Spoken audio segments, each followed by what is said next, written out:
राजधानी दिल्ली में जहां एक और आम आदमी पार्टी की दिल्ली सरकार लगातार छठ श्रद्धालुओं के लिए भव्य आयोजन का दावा कर रही है, तो वहीं दूसरी ओर दिल्ली हाई कोर्ट ने छठ से पहले छठ श्रद्धालुओं को एक बड़ा झटका दे दिया। जहां दिल्ली हाई कोर्ट ने यमुना किनारे छठ पूजा पर रोक लगा दी है और साफ कर दिया है कि श्रद्धालुओं की सेहत को देखते हुए इजाजत नहीं दी जा सकती। दरअसल यमुना नदी में इस समय सबसे प्रदूषित पानी है, जिसके चलते जो श्रद्धालु हैं यदि वो इसमें स्नान करेंगे, पूजा करेंगे तो उनकी तबीयत बिगड़ सकती है।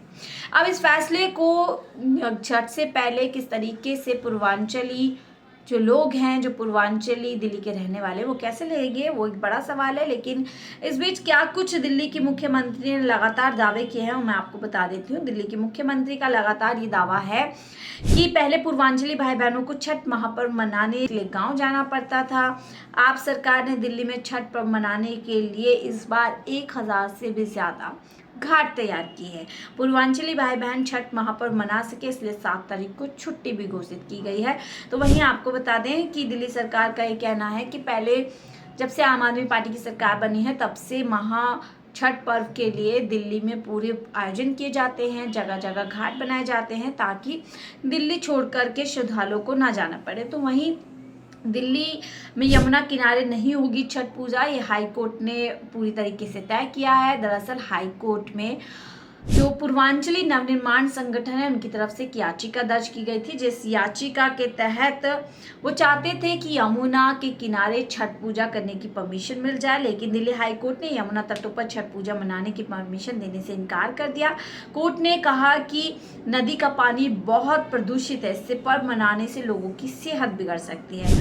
चीफ जस्टिस मनमोहन और जस्टिस तुषार राव गोंडेला की बेंच ने कहा कि दिल्ली में 1000 जगहों पर छठ मनाने के इंतजाम किए गए हैं, वहां जाकर लोग पर्व मना सकते हैं। याचिका पूर्वांचल नवनिर्माण संस्थान द्वारा दर्ज कराई गई थी। हालांकि आपको बता दें कि किस तरीके से दिल्ली सरकार ने जब लॉकडाउन लगा था 2021 में ही ये पाबंदी यमुना नदी के किनारे पूजा का पाठ करने से लगाई थी, लेकिन इस बार दिल्ली सरकार आईटीओ स्थित घाट पर लगातार 1000 से ज्यादा घाटों का इंतजाम करने का दावा कर रही है। हाई कोर्ट में दरअसल याचिकाकर्ता की तरफ से ये भी बात कही गई कि आप यमुना को साफ करवा दीजिए, यमुना की सफाई करवा दीजिए, हम तब छठ पूजा कर लेंगे। लेकिन इस पर भी हाई कोर्ट ने बोला कि सुनवाई के दौरान, जैसे कि मैंने बताया कि उन्होंने कहा कि यमुना में डुबकी लगाने से लोगों की तबीयत खराब हुई है, यहाँ तक कि उन्हें अस्पताल में भी भर्ती करवाना पड़ गया। ऐसे में इस याचिका पर किसी भी तरह का आदेश देने से लोगों की सेहत पर बुरा असर पड़ सकता है। कोर्ट ने यमुना के बढ़ते प्रदूषण पर भी चिंता जताई और कहा, हम नदी में सीवेज छोड़ने को जारी नहीं रख सकते हैं। ये इंडस्ट्रियल सीवेज नहीं, ह्यूमन सीवेज है।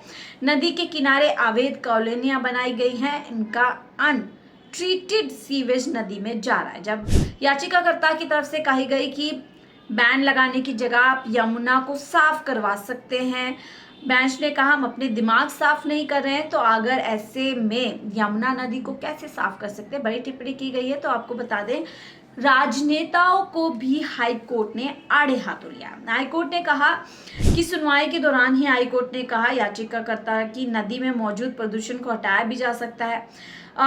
इस पर हाई कोर्ट ने कहा कि ये काम रातों रात संभव नहीं है। कोर्ट ने इस दौरान उस याचिका का भी जिक्र किया जिसमें 241 झुग्गी वासियों को यमुना के बाढ़ क्षेत्र से हटाने की बात कही गई थी। कोर्ट ने कहा कि इन झुग्गी वालों का सीवेज यमुना को प्रदूषित कर रहा है, मगर उन्हें हटाने के बजाय सभी राजनेता वहां जाएंगे और लंबे लंबे भाषण देंगे, क्योंकि अगर वे हट गए तो चुनाव लड़ने का मुद्दा नहीं बचेगा।